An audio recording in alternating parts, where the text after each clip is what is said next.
엘리, 뉴욕은 원래 독해. 안녕하세요. 건축하는 독해입니다. 안녕하세요. 원래입니다. 엘리입니다. 네. 아시는 분들은 다 아시겠지만은 저희가 매번 정말 정성을 기울여서 만드는 코너죠. 네. 오늘의 뉴욕시는 정말 많은 분들이 기다리시던 분들이에요. 분이세요. 저희가 지난 몇 주 동안 광고를 많이 해서 잘 아시겠지만 미국에 사시면서 제일 불편하고 또 서글프게 느껴지는 부분이 바로 신분 문제죠. 그죠? 네. 저도 느껴봤는데요. 네. 그 신분 문제에 대한 궁금증을 풀어주실 이민법 변호사님을 모셨습니다. 네. 예, 하지만 뭐 단순히 이민법에 대한 얘기뿐만 아니라 우리 또 변호사님의 이제 개인적인 얘기들 네. 또 이제 풀고 이야기 보따리를 푸는 그런 시간도 좀 있을 것 같고요. 네. 그래요. 우리 더 미루지 말고 시민참여센터 이민자 보호 법률대책위원회 위원장으로 활동하고 계시는 박동규 변호사님을 모시겠습니다. 안녕하세요. 박동규 변호사입니다. 안녕하세요. 네, 반갑습니다. 이렇게 함께 해주셔서 감사하고요. 시간 내주셔서 일요일 날 오후에 네. 오늘 일요일 날 녹음하고 있죠, 우리? 네. 진짜 박 변호사님이 요즘 너무 바쁘신데 요새뿐만 아니고 항상 굉장히 바쁘시죠. 근데 이렇게 항상. 네. 근데 특별히 엘리오 원독을 위해서 이렇게 시간 내주셨어요. 네. 박 변호사님의 양력을 대해서 잠깐 말씀드려보면요. 그런 것도 조사하셨어요? 네. 간단하게요. 아주 간단하게요. 뒷조사. 네, 한번 들어보지 얼마나 네. 사실이 그런가? 대단히 간단한데요. 지난 30년 넘게 뉴욕 대표 이민 변호사님으로 활동하고 계시고요. 네. 맞죠? 아니요, 28년인데요. 네, 아직 28년, 거의 30년. 2년 남았습니다. 지금은 이민자 보호교회 네. 지원활동과 시민참여센터 활동을 네. 하고 계시는 걸로 알고 있습니다. 예, 네. 맞습니다. 그리고 또 어쿠스틱 제너레이션 밴드의 리더신가요? 아닙니다. 제일 초짜. 네. 아니, 멤버 중에 밴드 멤버로 활동하고 계시죠? 예. 가수 겸, 기타리스트 겸, 제일 중요한 게 마지막이네. 시다바리. 많은 걸 맡고 계시네요. 뭔가 심부름. 그러니까 아니 그렇게 바쁘게 이민자들을 위해서 일을 하시다가 그렇게 밴드 활동도 하시는 거 보니까 정말 보기 좋더라고요. 예, 뭐 취미이기도 하고요. 또 그게 이제 힐링 시간이기도 하고요. 그죠, 예. 그죠. 예, 어차피 제가 지금 다니는 성당에서 음악 공사를 하고 있거든요. 네. 예, 그래서 그거 하면서 네. 곁다리로. 예, 밴드는 그럼 언제 시작하신 거예요? 성당에서 그 음악 공사한 거는 한 3년 반 정도 됐고요. 네. 예, 그거 하면서 사이사이에 가요를 네. 배우기도 하면서 같이 연습을 하는 분들하고 맞춰서 작년에 그렇구나. 이미 저희가 데뷔 공연을 했는데 안 오셨어요? 되게 유명한 공연이었는데. 아니, 포스터만 봤어요, 포스터만. 네. 혹시 영상 같은 걸 어디 가면 볼 수 있나요? 네, 제가 네, 저한테 보내주셨는데 네, 쉐어해주세요. 별로 쓸만한 게 없어서 안 쓰신 거. 저희가 오늘 브릿지 음악으로 박 변호사님의 그 밴드 어쿠스틱 제너레이션 네, 음악을 쓸 예정입니다. 기대해 주시고요. 네. 아까 방송 전에 잠깐 말씀드렸는데, 10월 21일 날 저희가 추석 행사, 추석 대잔치의 행사를 처음이자 아마 마지막이 될 것 같기도 한데, 더 이상 초청을 못 받을 것 같아서 행사를 띱니다. 어디서 하세요? 퀸스 칼리지. 퀸즈 칼리지. 큰 잔디밭에서 퀸스 한인회 초청으로 저희가 2곡 부를 예정입니다. 그럼 지금 열심히 연습하고 계시겠어요? 네. 그러니까요. 근데 박동규 변호사님은 제가 오랫동안 알아왔지만은 저렇게 이렇게 되게 유쾌하고 재밌으시고 그러는 반면에 이민자들을 위한 그리고 이민 그 혜택을 받지 못하는 사람들에 대한 굉장히 이렇게 컴패션 그리고 도와주고 싶으신 그 열정과 의지가 대단하신 것 같아요. 그래서 그런 게 어디에서 오는 걸까요? 길게 대답하면 이제 한 1박 2일짜리. 예. 이제 짧게 말씀드리면 이제 대학 시절에 그 한국 민주화운동, 인권운동 참여를 하게 되었고요. 그 다음에 제가 첫 번째 학부를 졸업하고 잡은 직장이 천주교 뉴욕 대교구 이민사무국이라고 미국에서 이제 한국 같은 경우에는 뭐라 그러죠? 그 퍼블릭 변호사들을 국선 변호사 네, 국선 네. 변호사. 제도가 네, 있다면 네, 네. 미국은 따로 국선이라는 제도는 없고요. 비영리 단체 중에서 이민국이 몇 군데를 일종의 라이센스를 줘가지고 네. 그쪽에서 그 저소득층 이민자들을 변호하게 해주는 이제 그런 제도예요. 그러고 이제 정부에서 어느 정도 그리고 정부에서 펀드를 주는 거죠. 아. 예. 그래서 이제 거기에 그 이민국 공인 비영리 단체 중에서 가장 큰 단체가 이제 카톨릭 천주교 천주교 이민사무국이고요. 그게 전국의 큰 대도시에는 다 지부가 있고 풀타임 변호사들이 한 55명 그 당시에 있었는데 지금은 좀 더 늘은 것 같고요. 그래서 이제 거기에서 제가 이제 10년 일하면서 네. 그 반은 영주권 시민권 신청해주는 일을 대행하고 반은 이민자 권익공호에 대해서 정말 많이 배우게 되었어요. 그래서 그런 계기로 그 이후로는 크게 뭐 제가 많이는 못하더라도 제가 프랙티스하는 범위 외에 할 수 있는 범위 내에서 하려고 노력하고 있습니다. 아직도 매주마다 아니면은 뭐 얼마 정기적으로 플러싱 같은 데 나가셔서 네. 도와주시는 그 봉사 계속 하고 계시나요? 일단 그 이민자 보호교회는 임원회를 매주 금요일 날 갖고 있고요. 그래서 또 최근에는 이제 뉴저지 이민자 보호교회 태스크포스가 생겨서 뉴저지에는 매주 목요일, 그 다음에 플러싱에는 매주 금요일, 또 때로는 격주로 모이고 있고, 그 다음에 무료 법률 상담은 퀸즈 한인천주교회가 지금 한 20년 넘게 매주 실행이 되고 있는데 변호사님들 또 사회복지사들 번갈아 가시면서 하고 있는데 한 달에 한 번 거기 쭉 나가고 있고요. 그럼 어디 성당에서 하시는 거예요? 그거는 퀸즈 한인천주교회에서 네. 지금 한 20 몇 년째 지금 계속 하고 계시죠. 그게 처음에는 저희가 좋은 모델을 창출했다고 생각이 되고 그게 다른 성당이나 교회나 아니면 한인 봉사단체들에서 그런 모델을 좀 확산이 되었으면 라고 생각이 됐는데 다른 데서 예상보다 그게 이제 그걸 조직해내고 계획하고 또 꾸준히 하는 게 쉽지 않거든요. 네, 그렇죠. 그래서 앞으로도 그런 게 좀 더 확산이 되었으면. 그렇죠. 무엇보다 꾸준히 하는 게 아마 제일 힘들 것 같아요. 네. 진짜로. 그러면 거기는 카톨릭 신자뿐만 아니고 다른 사람들도 올 수 있나요? 네, 물론이죠. 신자와 상관없이 매주 주일 일요일 날 12시 반부터 퀸즈 한인천주교회 생활상담소 구글 검색하시면 거기 연락처 나올 수 있고요. 미리 예약을 하시면 할 수 있고 또 대체적으로 워크인을 해도 괜찮아요. 아, 그래요? 네네. 그래서 이민법에 대한 거, 또 민법에 대한 거, 형사법에 대한 거, 변호사님들이 전반적인 계시고, 굳이 이민법이 아니더라도 뿐만 아니라 사회복지에 대한 전반 또는 보험 문제, 그 다음에 한의사분도 계시고 또 건축사분도 계세요. 퀸즈 그래요? 쪽에. 그래서 상당히 크네요. 건물에 관한 거, 랜드 테너트에 관한 거, 이런 걸 이제 전반적으로 하고 계십니다. 거기 전문위원들이 한 15분 정도 되는 걸로 알고 있고요. 또 봉사하시는 교우분들도 한 10분 정도 되시고요. 네. 와, 대단하네요. 생각한 것보다 훨씬 규모도 크고 굉장히 조직도 잘 돼 있는 것 같아요. 네, 그렇습니다. 그러면은 요즘 대략 지금 이민법이나 여러 가지들이 지금 트럼프로 인해서 많이 프리즈 돼 있는 걸로 아는데요. 요즘 대략 어떻게 흘러가고 있는지 좀 들을 수 있을까요? 저희 이민 변호사들의 입장에서 보기에 또 제가 이제 이민 권익옹호단체 활동가들의 입장에서 보기에 지금 트럼프 행정부 취임 후에 나오는 각종 반이민 법안의 강도는요.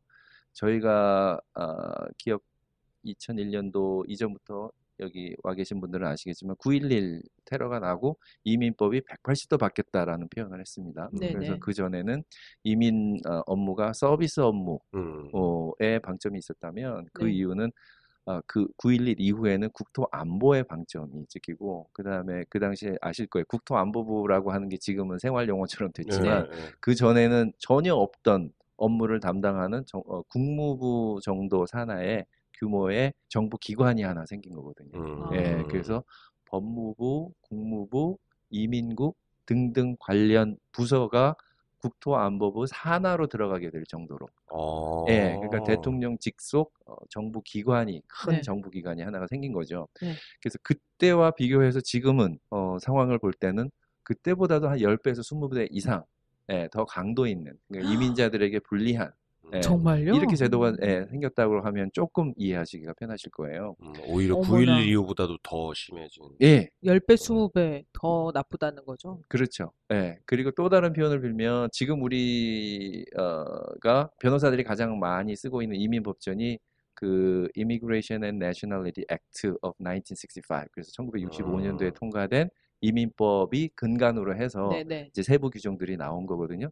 그래서 지금 이것을 이제 1965년 체제 이민법의 관점에서 볼 네. 때라고 얘기한다면 지금 트럼프 행정부가 쏟아내고 있는 각종 반이민 행정명령들은 이민법을 1965년 이전의 체제로 돌리려고 하는 시도다라고 얘기를 합니다. 그리고 이것이 명백하게 인종차별적인 이민 행정명령들이다라고 하는 이유도 65년 체제 이전으로 돌아가려고 하기 때문에 그렇습니다. 그러면 65년 이전의 체제는 뭐냐? 일단 65년 체제는 아시겠지만 1964년도에 민권법이 통과됐거든요. Civil Rights Act of 네네. 1965가 통과됐단 말이에요. 그거는 아시겠지만 200여 년 이상 흑인들과 양심적인 백인들이 여성들이 피와 땀과 눈물을 흘려서 만든 거고 흑인들뿐만이 아니라 유색인종, 여성, 이제 사회적 약자들에 대한 네네. 평등한 보호법을 통과시킨 게 민권법이거든요. 그런데 그렇다면 이 65년 이민법이 64년도 민권법의 직접적인 혜택으로 우리가 받은 이민법 거이고요. 자체가. 그죠? 네. 그럼 민권법이 통과되기 이전의 이민법은 어떻게 됐냐? 그러면 그 이전에는 지극히 불평등한 이민법이었어요. 왜 불평등이었냐? 그것도 교묘하게 감춘 것이 이민을 받되 미국에 있는 인종과 국가 숫자에 따라서 받자 이렇게 된 거예요. 그런데 지금 상상이 가시겠지만 민권법 이전에 또는 65년 이민법 이전에 미국에 살고 있던 사람들은 99% 백인들이었거든요. 유력계 백인들. 그러니까 결국 65년 이전의 체제는 유력계 백인들의 이민만을 허용하는 그런 체제였다는 거죠. 그러니까 지금 65년 체제를 무너뜨리려고 하는 또는 그 이전으로 돌아가려고 하는 시도라고 하는 것은 결국 지금 현재는 유색인종의 이민이 한 90% 차지하고 있거든요. 아시아, 남미, 아프리카 쪽이. 그러니까 지금 결국은 유색인종 이민의 흐름을 막고 다시 백인 중심의 나라로 돌아가자. 그래서 이제 트럼프 대통령이 후보 때부터 얘기했던 아시죠? Make America Great Again. 그 마가라고 하는 것의 속내는 Make America White Again이다. 그것이 이제 이민 행정 명령을 통해서 극명하게 드러난다. 이런 것들이 이제 저 개인적인 주장이 아니라 미국에 있는 인권 단체들 또는 이민자 권익공헌 단체들이 그 거의 대부분 공감을 하고 있고 이 위기를 정말 심각하게 느끼고 있는 이유가 되는 거죠. 그 행정이라는 게 대통령 그러니까는 국토 뭐였죠? 그 홈랜드 시큐리티 Department of Homeland Security 국토안보부. 그러니까 행정명령이라는 게 어떤 뭐 국회에서의 검토를 통해서 뭐 공화당 민주당이 찬성하네 반대하네 이런 게 아니고 행정명령이니까 바로 그냥 집행이 맞습니다. 되는 거겠네요. 네, 그러면? 맞습니다. 그러니까 원칙적으로 법이라고 하는 것은 아시겠지만 입법, 사법, 행정 중에서 입법기관, 의회가 통과를 시켜야만 그게 법이 되는 것인데요. 이민법은 조금 특이해서 그러니까 국가 안보에 관련되는 사항에 대해서는 대통령이 직권으로 행정명령을 내릴 수도 있다. 이런 예외 규정이 있습니다. 근데 문제는 그것 또한 그 대통령보다 상위에 있는 것이 바로 헌법이거든요. 그래서 모든 사람들은 법 앞에 평등하다. 소위 이제 법치라고 하는 게 우리 이제 한국의 권위주의적인 시절에는 법치 얘기하면 경찰 말을 들어야 돼. 그죠? 네, 그렇죠. 공권력의 말을 들어야. 공권력에 복종을 해야 돼. 이런 걸로 법치를 쓰이는데 법치를 영어로 하면 rule of law거든요. 법이 지배하는 사회. 그것은 뭐냐 하면 독재를 막기 위한 장치로 rule of law가 된 거예요. 그러니까 왕이 짐이 곧 법이다, 짐이 곧 권력이다 가 아니고 헌법이라고 하는 최상위법에 누구도 nobody is above the constitutional law 이런 식으로 얘기하거든요. 법 위에 아무도 없다는 거죠. 법 앞에서는 만인이 평등하다. 이게 이제 미국의 독립선언서에 나오는 미국 헌법에 나오는 가장 중요한 정신이거든요. 법 앞에 만인이 평등하다. 그런데 지금 이제 대통령이 하시는 이제 그런 부분들은 법 앞이라고 하는 것은 구체적으로 헌법이 있고 헌법에 가장 중요한 게 적법한 절차라고 하는 게 있고요. 그러니까 구체적으로 말씀드리면 적법한 절차를 거치지 아니하고는 life, liberty and pursuit of happiness. 아마 한국 그 헌법에도 그런 문장이 그쵸. 있을 거예요. 네. 생명이나 자유나 또는 행복추구권. 행복추구권을 적법한 절차를 거치지 않고는 침해할 수 없는. 국가가 침해할 수 없다. 그게 이제 적법한 절차 조항이고요. 그다음에 수정조항 14조에 보면 인종이나 국적이나 성별이나 또는 정치적 견해에 따라서 차별을 하면 안 된다. 이 두 가지 조항이 가장 중요한 조항인데 트럼프 행정명령의 여러 가지 부분들 그 중에 특히 이제 머슬림 밴이라고 있었잖아요. 그 머슬림이라고 하는 그렇죠. 종교 네, 또는 그런 것을 국가 종교로 알고 있는 나라 특정 출신들. 국가에 대해서 미국 입국을 아예 금지해 버리는. 그렇다면 그것이 이제 미국 그 국토 방위나 안보에 정말 clear and present danger. 그러니까 현존하고 명백한 위험이 된다. 이 7개 나라에서 오는 모든 국민은 이런 거가 설명이 돼야 되는데 전혀 그런 적법한 절차 이유에 대한 설명이 없었고, 그죠? 그리고 그 기자들이 자꾸 물어봤어요. 이게 테러리스트 밴이냐, 머슬림 밴이냐? 그러면 테러리스트 밴이라고 했으면 사실 좀 빠져나갈 수 있었거든요. 그렇죠. 근데 머슬림이라고. 근데 굳이 이걸 머슬림 밴이라고 얘기를 한 거예요. 그러니까 이제 이 사람들이 그렇다고 트럼프나 그걸 기한했던 사람들이 바보라서 그런 게 아니라 정치적인 이득을 위해서 일부러 그 단어를 사용한 거죠. 굳이. 예. 그래서 일종의 약간 노이즈 마케팅처럼 이렇게 이로테이트 해가지고서는 뭔가 그거를 통해 어떤 필터링을 하는 거죠. 맞습니다. 예. 그래서 이민자들 전체는 potential terrorist, potential criminal. 그래서 잠재적 테러리스트, 잠재적 범죄자라고 하는 프레임을 걸어버리는 거죠. 예. 그래서 이것이 뭐 연방 법원을 통해서 연방 대법원까지 이제 올라가서 그것도 뭐 1, 2년 시간이 걸리겠지만 이것이 위헌이라고 판결이 날지언정 예, 그 과정 속에서 자기들이 얻는 구체적인 정치적인 이익. 벌써 그러니까, 이득을 다 본 상태겠네요. 그렇죠. 그게 예, 일단은 자기 베이스, 자기들에게 표를 던져준 백인 보수층 지지자들이 자기들의 지지도가 올라가면 뭐 그걸로 만족을 하는 거죠. 그렇죠. 예, 그런데 실제로 이민 행정명령이 나올 때마다 예, 쉽게 얘기하면 이민자들을 공격하고 때릴 때마다 최소한 5% 이상 지지도가 올라갔어요. 저 통계적으로 그렇게. 예. 그 이미 사전에 치밀하게 계산된 것이라는 거죠. 그 모든 레토릭이. 예, 가장 쉬운 예가 가장 최근에 남미에서 난민 자녀들을 부모들하고 분리했잖아요. 맞아요. 처음에 100명이라 그랬다, 200명이라 그랬다. 나중에 아이들의 숫자만 3,000명으로 통계가 나왔거든요. 어디에 있는지 또 뭐 각 도시로 흩어져 있는데 어느 도시로 갔는지.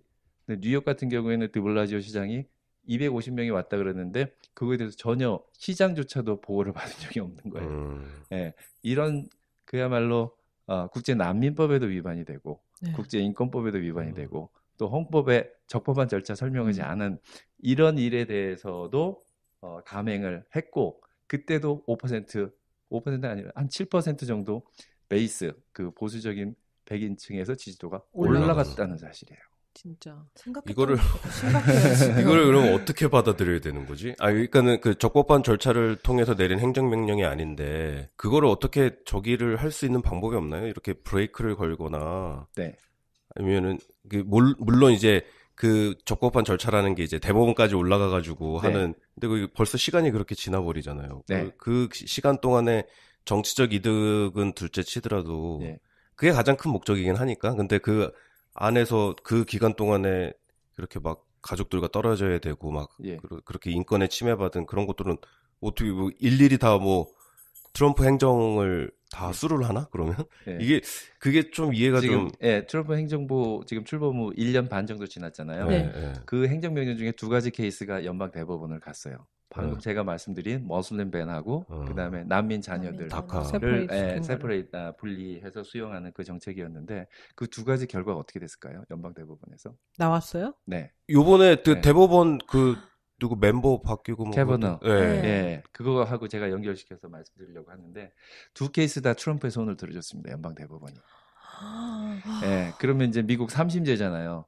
1심이 있었고 2심이 있었고 그다음에 3심으로 갔는데 1심하고 2심에서는 어떻게 됐을까요? 1심에서 1심과 2심에서는 위헌이라고 판결이 난 것을 연방 대법원이 3심에서 뒤집었습니다. 그래서 트럼프의 손을 들어줬습니다. 이번에 캐버너 그거 보시면서 아마 모두 느끼셨을 거예요. 네. 이게 민주국가에서 그 연방 대법원 하나만 장악을 하면 모든 케이스에 대해서 연방 대법원까지 올라가서 그럼 연방 대법원만 나를 지지하는 그렇죠. 내 편으로 만들어 놓으면 공화당 지지하는 대법관을 9명인데 5명만 확실하게 꽂아 놓으면 이것도 종신이거든요.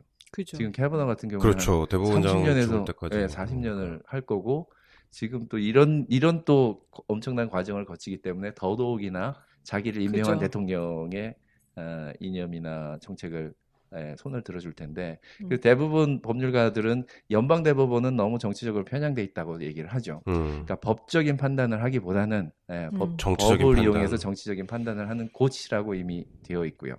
그래서 오히려 1심하고 2심에서의 재판이 더 법리에 맞는 해석이다라고 이야기를 하죠. 그렇군요.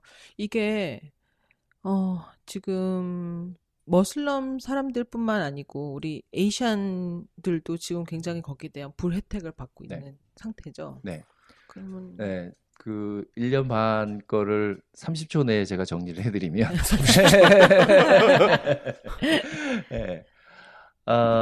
처음에 머슬렘들에 대해서 입국을 금지했죠. 그다음에 두 번째 불법 체류자.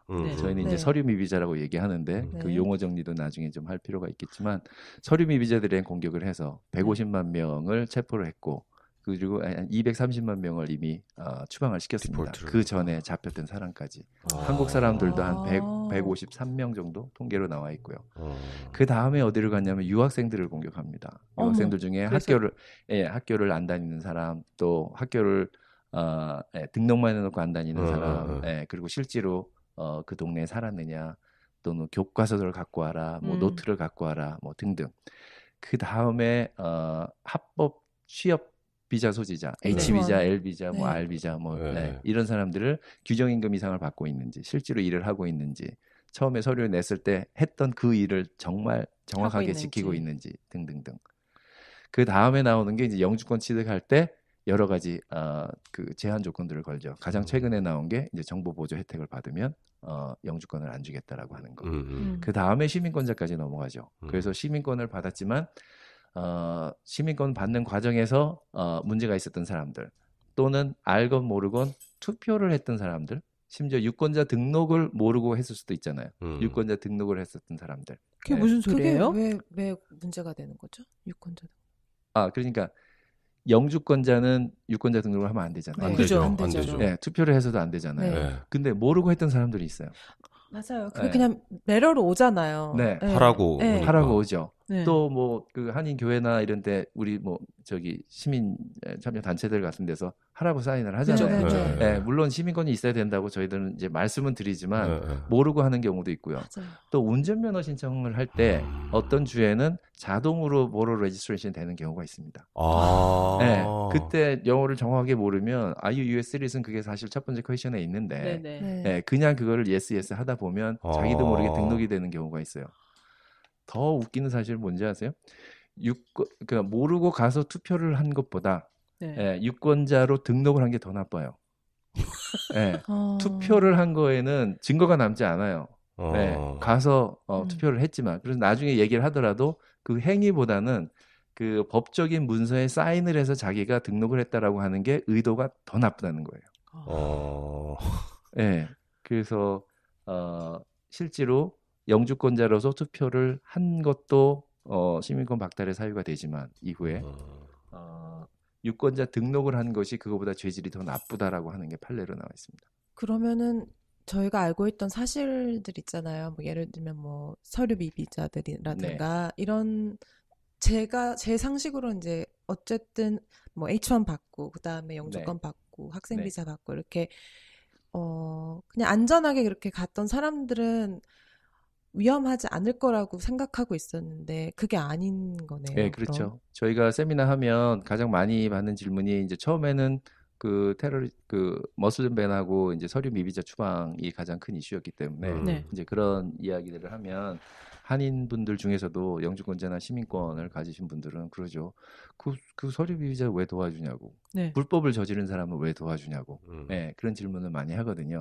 근데 이제 두 가지로 저희가 답변을 하죠. 처음에 시작은 머슬림 밴이고 시작은 서류 미비자들에 대한 공격이지만 결국은 이게 영주권자, 유학생, 그다음에 취업비자 소지자, 영주권자, 시민자들에게 갑니다. 그 당시만 해도 저희는 그런 일이 일어나지 않았으면, 우리가 틀렸으면 하는 바람이 있었죠. 그런데 지금 1년 반 이후에는 이 모든 것이 현실화됐고요. 그다음에 거기다 하나들을 더 추가하면 결국 궁극적으로 아까 제가 Make America Great Again, Make America White Again이라고 하는데 가장 이 사람들의 속내를 드러낸 사건이 합법적인 영주권자를 50% 이상 축소하자. 정말요? 예. 이거 이제 두 가지로 증거가 있는데 하나는 레이즈 법안이라고 이미 상정이 돼 있습니다. 공화당에서 상정을 했고요. 예, 합법 이민자 1년에 한 100만 명 정도 합법 이민을 받는데 취업 뭐 또는 난민 또는 가족 초청 이민으로 그거를 반으로 줄이자라고 하는 거고요. 다시 말씀드리지만 지금 이민자들의 90%가 유색인종이기 때문에 결국 이거는 비백인 유색인종 이민자들을 줄이자라고 하는 것이 그 핵심이고요. 두 번째는 그 레이즈 법안이라고 하는 게 첫 번째 증거고, 두 번째는 아마 신문에 그 다카 드리머들에 대한 얘기 많이 보셨을 거예요. 서류 미비자이지만 아주 어리게는 한두 살 때 또는 법적 규정으로 16세 이전에 들어와서 범죄 기록 없고 고등학교 이상 졸업한 친구들에게 영주권도 아니고요. 그냥 추방을 유예시키고 노동 허가증 카드 주는 거예요. 그렇지만 이게 소중한 게 이게 있으면 학교를 다닐 수 있고요. 운전할 수 있고. 운전 면허증을 딸 수 있고 직장을 다닐 수 있기 때문에. 그렇죠. 근데 이거를 지난 9월에 트럼프 대통령이 터미네이트 시켜버렸죠. 그 얘기는 지금 학교 다니던 친구들 또는 직장 다니던 친구들이 학교와 직장을 잃고 결국 거리로 나가서 뭐 갱이 되든가 이렇게 전락을 시키는 거거든요. 그런데다가 이제 이 친구들은 정부를 믿고 그 신청서를 제출했기 때문에 본인의 신분이 노출이 돼 있어요. 그러니까 추방을 시키려고 마음을 먹으면 일순위로 추방을 시킬 수 있는 상대가 되고요. 이거를 터미네이트 시키지 말라라고 딜하는 과정에서 백악관에서 오케이 그러면 이걸 터미네이트 시키지 않고 심지어 뭐 영주권도 줄 마음이 있다. 그게 드림액트거든요. 하면서 두 가지 조건을 걸었죠. 하나는 멕시코에 장벽을 건설하는 예산을 다오. 그다음에 두 번째는 합법 이민 축소 50% 축소하는 그 법안에 찬성을 해다. 그때 이제 백악관에서 공식적으로 발표를 한 거예요. 그러니까 아까 공화당에서 제출한 레이즈 법안이라고 하는 것. 그다음에 드림 법안에 대해서 딜을 하면서 백악관이 조건으로 내건 것이 합법 이민 50% 축소거든요. 그래서 이미 이것은 그냥 속내를 우리가 넘겨짚는 것도 아니고 음모론도 아니고 공화당과 백악관에서 공식적으로 발표한 내용입니다. 최근에 제가 기사를 하나 큰 걸 썼는데 여기 동포신문에 전면으로 놨어요. 제 자랑을 좀 할까요? 커뮤니티 포럼이라고 하는 데서 보통 이제 4분의 1페이지나 반 페이지 정도로 그 컬럼을 실어주거든요. 근데 저는 두 번에 나눠서 낼 줄 알고 컬럼을 좀 길게 썼는데 전면에 이게 났어요. 전면에 그냥 빡. 그래서 이제 그 제목이 트럼프 행정부 이민 정책의 끝은 결국 합법 이민 축소다라고 하는 그 제목이죠. 이건 이제 제 자랑이 아니고 우리가 같이 일했던 시민참여센터 법률 그 대책위원회 그리고 이민자 보호교회 그 변호사님들하고 목사님들이 지난 1년 반 동안 같이 고민하고 같이 토론했던 그 내용들을 제가 정리해서 실은 거기 때문에 제 자랑이라고 얘기했지만 그래도 이제 뜻이 있는 목사님과 변호사님들이 1년 반 동안 이런 일을 쭉 해오시는 것에 대해서 감사를 드리죠. 그러면요, 제가 저희의 청취자들 중에 거의 한 60% 정도 되는 청취자들이 한국에서 들으세요. 저희가 생각하기에는 분명히 이 미국 특히 이 뉴욕 쪽에 항상 관심 갖고 뭐 기회가 되면은 이민 올 생각도 있고 이런 분들도 분명히 계시리라고 생각이 들거든요. 네. 그럼 지금 같은 상황에서는 어떤 특별한 방법이 있을까요? 이렇게 여기로 건너올 수 있는, 그러니까 이민을 올 수 있는 방법이? 네, 뭐 특별한 대책이라고 하는 건 없고요. 예, 서류 준비 더 치밀하게 꼼꼼하게 하는 수밖에 없습니다. 그 머슬렘 밴 재밌는 게요. 머슬렘 밴 안에 숨어 있는 독소 조항이 하나 있어요. 그게 뭐냐면 거의 알려지지 않은 내용인데 그 같이 삽입이 돼가지고 같이 통과가 된 네. 내용 중에 하나가 그 제외 공관, 그러니까 서울 미 대사관을 포함을 해서 네. 각 대사관에서 모든 종류의 비자, 네. 네, 거기에는 뭐 유학 비자, 취업 네. 비자, 네. 영주권도 이민 비자라 그래서 이제 법률적인 용어는 이미그런 비자입니다. 우리는 영주권, 그린 카드 이렇게 네. 얘기를 하지만 그거에 대한 심사를 강화하라라고 하는 조항이 거기 되어 있고요. 예, 그리고 실제로 저희 손님들 중에 사례를 보면 예, 그 머슬렘 밴이 통과된 이후에 그 독소 조항 때문에 한 번에 나올 케이스들이 한 번 기각, 두 번 기각되고 두 번째, 세 번째 나오는 케이스들이 많이 있습니다. 그래서 과거보다 최소한 한 2배나 3배 정도는 더 안전하게 서류를 잘 챙겨가야 예, 통과가 된다는 거를 명심을 하셔야 되겠고요. 네.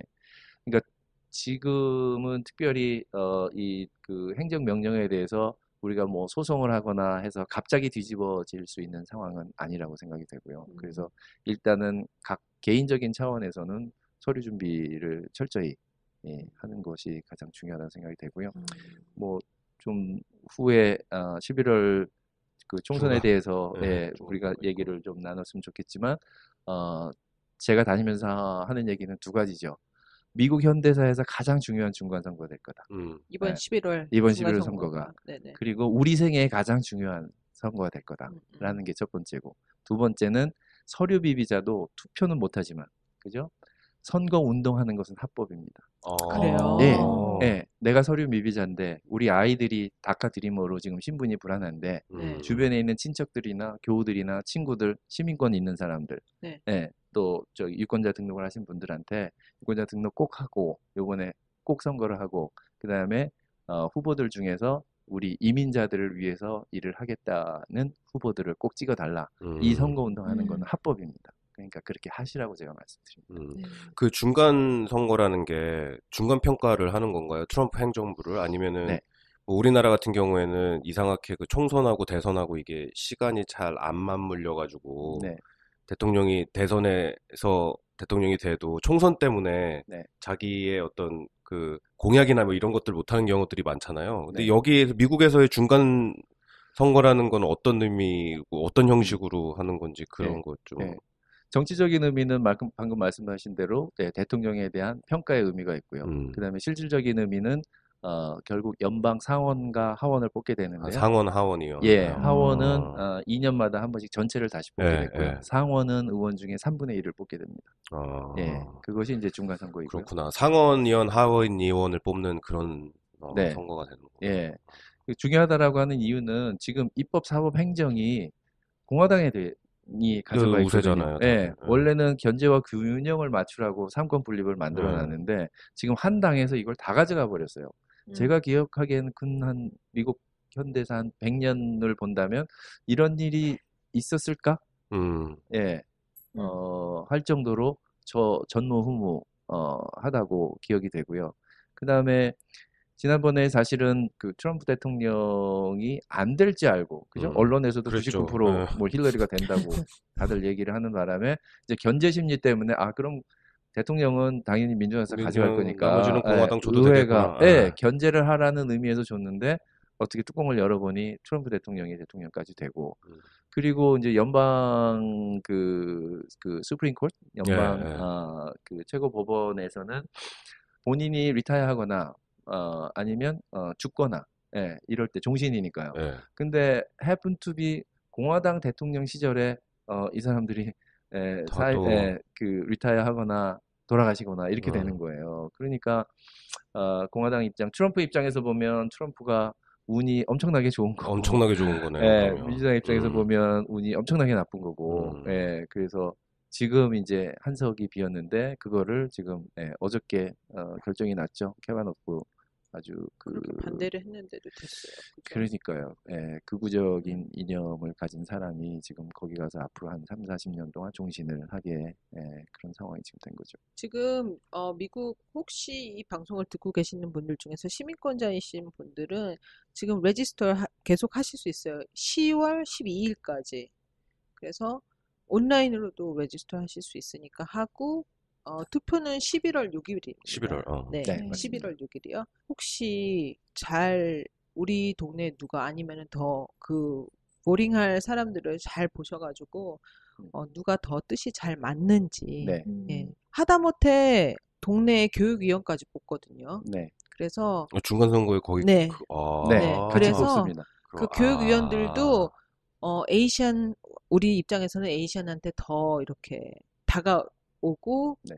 우리 커뮤니티 안에 이 에이시안들을 더 넣어야 된다. 이렇게 네. 주장하는 사람들이 또 있어요. 네. 그럼 그런 사람들을 잘 봐가지고 투표하시면은 그게 결국에는 우리 아이들한테까지 다 베네핏이 가는 거니까. 네. 저가 사는 데는 이제 팰리사이드 파크이거든요. 그래서 시장, 시의원들 다 다시 뽑죠. 네. 예, 그러니까 연방 의원들만 선출하는 것이 아니라 로컬 행정직, 한국에서 말하면 지방자치제, 단체장들도 이제 한꺼번에 뽑는데요. 제가 사는 펠팍에서 중요한 게 신문에 나와서 아시겠지만 로튼도라고 하는 미국 백인 시장이 있었는데 한인 바뀌었잖아요. 후보가 나와서 요번에 이제 예비선거에서 둘 다 민주당이었기 때문에 근데 그쪽은 민주당 표밭이었기 때문에 예비선거에서 이기는 게 실질적으로 이기는 거거든요. 그래서 한인 최초의 시장이 탄생을 하려고 하는 찰나에 그 로튼도 시장의 어머니가 아주 극악한 인종차별적인 발언. 그걸 페이스북에 했죠. 올려가지고. 욕설까지 섞어가면서 여기 뭐 F로 시작하는 거 아시잖아요. 하면서 이런 F 같은 한인들이 팰리사이드 파크를 점령했다. 뭐 이런 식으로. 더 재밌는 사실은 그 밑에 조카되는 사람이 이모인지 고모인지 안트라고 하면서 당신의 말에 동의한다. 이모 말이 맞아. 고모 말이 맞아. 이렇게 달아놓은 거예요. 물론 로튼도 시장은 민주당이고 정치인이니까 하루 만에 이제 그걸 삭제하고 공식적인 사과를 하긴 했지만 그 후에도 그게 가시지가 않고 지금 그 독립당 인디펜던트 후보가 지금 시장으로 펠팍시에 나오거든요. 그 사람도 역시 한국 사람들 우리 후보에 대해서 영어도 잘 모르고 한인타운도 잘 모르고 미국 정치도 모르는 좀 이렇게 무식한 사람이 시장에 대해서 되겠네. 이런 뉘앙스를 가진 글을 올려서 그게 또 한 번 문제가 되기도 했었고요. 그래서 지금 이제 미국 사회 전반적인 분위기가 우리한테 결코 유리하지 않은 이런 부분이 있는데 아까 말씀드린 대로 지금 이제 전에는 이민자 권익 운동이 권익 보호의 차원이었다면 지금은 생존권 보호의 차원이다. 좀 세게 얘기하면 생존권 투쟁의 차원이라고 어떻게 보면 볼 수도 있는 이제 그런 문제고요. 생각을 해보세요. 이민 사회가 반으로 줄이면 일단 뭐 교회 다니면 교회도 교인이 반으로 줄어든다고 생각하시면 되고요. 한인들이 한인들을 상대로 하는 비즈니스도 많잖아요. 그러면 손님이 반으로 준다고 생각하시면 되고요. 또 인력을 구하는 것도 그만큼 2배 이상 어려워지는 것이고요. 그렇게 되면 그리고 우리의 중요한 것은 우리의 정치력도 이제 반타작이 되는 거죠. 그래서 이런 모든 걸 생각할 때 생존권의 문제고 그 유권 아까 그 투표 날짜하고 정보를 주셨는데 온 김에 제가 소속해 있는 단체 홍보를 좀 하면 그 유권자 등록과 투표와 그 다음에 후보자들에 대한 정보를 그런 것도 도와주시는군요. 얻으시려면 일단 그 웹사이트에는 case.org, kace.org. 그래서 Korean American Civic Empowerment의 준말인데요. kace.org에 가시면 여러 가지 정보를 얻으실 수가 있고 거기 전화번호, 연락처 다 있고요. 저희가 뉴욕 플러싱에도 오피스가 있고 그 뉴저지 포틀리에도 오피스가 있기 때문에 연락을 이런 주시면 정보는 정말 유용한 것 같아요. 네, 그렇습니다. 네, 저희 뭐 팟캐스트 그리고 저희 SNS에 다 올리겠습니다. 궁금하신 분들은 들어가서 한번 꼭 확인해 보셨으면 좋겠어요. 지금 궁금한 게 막 되게 액티브하게 활동을 하시고 조직적으로. 근데 우리 한국 사람들 이외에 다른 인종들도 이렇게 하는 인종들이 있나요? 그럼요. 사실 우리 한인들이 이런 민권운동이나 시민자 권익 참여 운동에 인발브 된 거는 사실 한 10년 이내이고요. 그 전에 아시겠지만 이제 흑인들과 다른 소수민족들은 60년대 또는 그 이전부터 민권운동에 탄탄한 그런 내공이랄까 그런 축적된 역량들이 있고요. 그나마 다행인 거는 이제 저희 자매 단체라 그럴까 이제 한인 단체 중에서 가장 이민자 권익운동을 먼저 했고 활발하게 해온 단체가 이제 민권센터라고 하는 들어보셨을 거예요. 그래서 그 단체에서 일을 하던 이제 변호사님들 그리고 그 활동가들이 지금 뉴욕에서 가장 큰 대표적인 그 이민자 권익 옹호 단체를 둘을 들으려면 하나는 뉴욕 이미그레이션 코알리션이고 네. 또 하나는 뉴 생츄리 코알리션이라는 하는 단체인데 뉴욕 이미그레이션 코알리션 같은 경우에 현재 그 사무총장 이그제큐티브 디렉터 스티븐 초이라고 하는 하버드 법대를 나온 변호사가 지금 이그제큐티브 디렉터로 일하고 있고요. 그분도 민권센터 출신이시고 그 직전에 사무총장 하던 홍정아 씨도 민권센터 출신이고요. 그래서 이제 한인들이 미국 주류 사회 민권단체 또는 이민자 권익옹호 단체에서 상당히 역량과 리더십을 인정받았다라고 하는 뜻이죠. 예, 그래서 그렇게 활동을 하고 있고요. 저희 이제 시민참여센터나 유인자 보호교회는 저희가 나중에 자세하게 말씀드리겠지만 이제 서류 미비자들을 보호하는 그 교회를 중심으로 지금 활동을 하고 있는데 그 소위 이제 그 영어로 하면 그 Sanctuary Church Movement라고 해서 1980년대 남미의 내전이 많을 때부터 그 난민들이 미국에 그 국경을 넘어서 대대적으로 오게 됐던 그 시기가 있었는데 그때 미국의 이제 카톨릭 개신교 교회에서 이 사람들을 추방하려고 할 때 그 사람들을 보호해줬던 그렇게 시작된 게 이제 생츄리 처치 무브먼트인데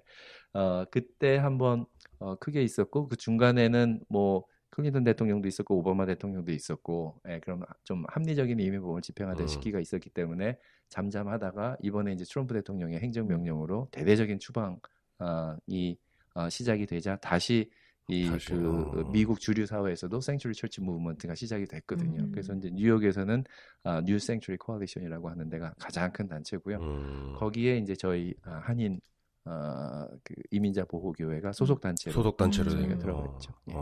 그렇구나. 그러니까 그게 뭐 인종별로 그러는 게 아니고 어느 정도의 연합돼 있는 그런 조직이 또 있는 거네요. 예, 맞습니다. 예. 햇빛에 달리는 향기 그리 오래 가지 않기 더 높게 빛나는 꿈을 사랑했었지. 말씀을 듣고 있다 보니까 솔직히 저희는 한국 뉴스를 더 이렇게 찾아서 듣고 더 궁금해하고 이러다가 보니까 뭐 남북 통일 무드 뭐 이러면서 또 트럼프가 한 번 더 해야 되는 거 아닌가 이런 생각을 좀 너무 가볍게 했었던 것 같다는 생각이 들고요. 이게 사실은 우리는 되게 럭키한 상황이라서 이거를 그렇게 몸소 체험은 못하지만은 그래도 정말 많은 사람들이 그 트럼프로 인한 피해를 많이 받는 것 같아요. 직접적인 피해인 거잖아요. 그죠? 직접적인 그죠? 피해. 그런 것 같아요. 그런 걸로 보면은 다음에는 재선은 정말 안 되겠는데요? 아니 근데 뭐 그럴 때마다 지지율이 계속 올라가고 그 콘크리트 층이 점점 두꺼워지는 거잖아. 네.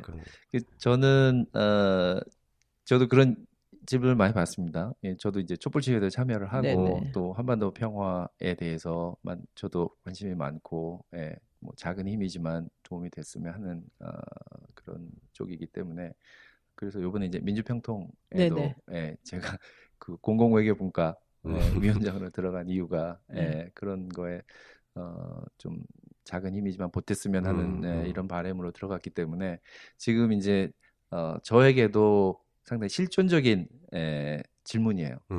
그렇다면 한반도 평화 통일 문제도 중요하고 또 우리 이민자들의 생존 문제도 중요한데 한 후보가 또는 한 당에서 그 두 가지를 모두 해준다면 좋겠지만 지금 한반도 문제에 있어서는 트럼프 대통령이 물론 그것이 진심이냐 아니면 정치적인 목적을 위해서냐라고 물어봤을 때 후자인 경우가 많지만 어쨌든 현실적으로 그 사람이기 때문에 지금까지 왔었던 그런 현실이 있고요. 네. 그 다음에 이민자 권익을 생각한다면 그렇다면 이민 이슈에 대해서는 그 파리 라인, 예, 그 민주당이냐 공화당이냐로 정확하게 갈리거든요. 민주당은 친이민이고 공화당은 반이민이고요. 네. 그런데 그 중에서 트럼프 대통령은 극도의 반이민을 네. 주장하고 있는 사람이고요. 그리고 앞으로 그거는 이번 중간선거의 결과 또는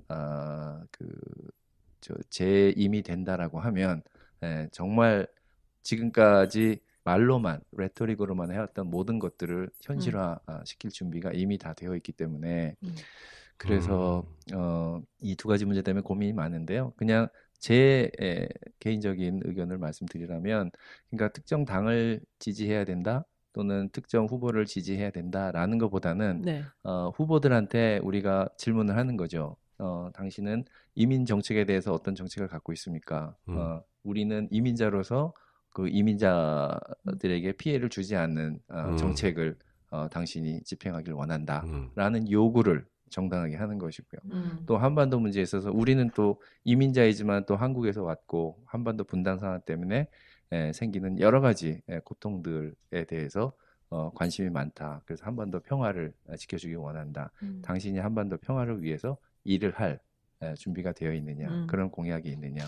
그래서 그 이슈를 중심으로 우리가 요청을 해야 되지 않겠는가. 해서 이것이 그냥 무조건 저 후보가 한반도 평화에 도움이 되기 때문에 또는 저 후보는 무조건 이민자들을 지지해 주던 사람이기 때문에 그런 예를 들면 뭐 트럼프에 대해서 너무 뭐 공격을 했다고 혹시 불만이 있으신 애청자들을 위해서 지난번 7월에 그 워싱턴에서 풀브리 컨퍼런스에 저도 참여를 했는데 전국에서 이제 활동가 한 600명이 모여서 금년에 이제 가장 중요한 이슈가 두 가지인데 그 하나가 평화 통일 이슈고 두 번째는 이제 이민자 권익 이슈였어요. 그랬을 때 민주당에 갔는데 전통적으로 민주당은 우리 편이라고 생각했거든요. 솔직히 이민자들에 대해 우호적인 정책을 썼고 그죠. 한반도 평화에 대해서도 누구보다도 그 대화와 외교를 통해서 해결을 해야 된다라고 하는 얘기를 클린턴 오바마 때 얘기를 줄곧 해왔기 때문에 그런데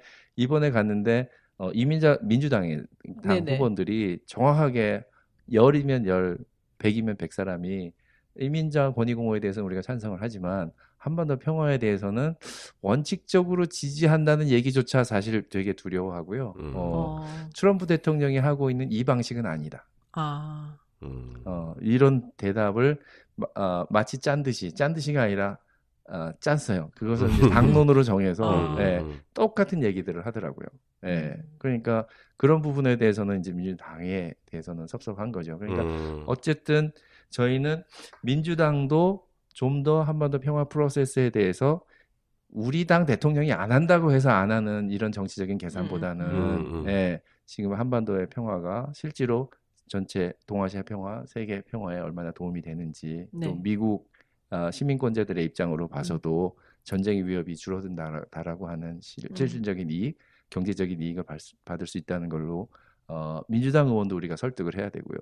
또 공화당에 가서는 한반도 평화를 지지해주는 부분에 대해서는 계속 칭찬을 해주고 뭐 지금 이제 노벨 평화상도 우리 트럼프 대통령이 받았으면 좋겠다 이런 얘기도 막 하고 그 대신에 우리가 또 미국에서 사는 시민권자로서 또 이민자들의 이건 생존이 달린 문제이기 때문에 이민 문제에 대해서도 좀 완화를 해달라. 그러니까 양쪽에 다 우리가 한반도 평화와 이민자 보호에 대해서 이야기를 해야 되지 않겠나라고 하는 것이 제 생각입니다. 우리 지금 굉장히 깊고 좀 약간 우리 도케 씨랑 엘리 씨랑 저도 다 그렇지만 이게 뭔가 굉장히 집중해서 듣고 그렇구나 이렇게 약간 약간 뭔가 이렇게 약간 멍하니 계속 그런 거에 직접적인 연관이 돼 있는 상태이긴 하지만 너무나 우리가 정말 잘 모르고 있었구나 그런 게 막 느껴지니까 이게 그러니까 그러는 거 아닌가. 그러게요. 우리 지금 우리 박동규 변호사님 모시고 지금 얘기 나누고 있는데요. 이 다음에 다음 에피소드로 연결돼서 저희가 그동안 받았던 사연들 네. 직접 읽고 또 여쭤보는 시간 갖도록 하겠습니다. 네. 예, 감사합니다. 저희 다시 돌아올게요. 지금까지 독해였습니다. 원래였습니다. 원래였습니다. 감사합니다. 박덕기 변호사였습니다. Love.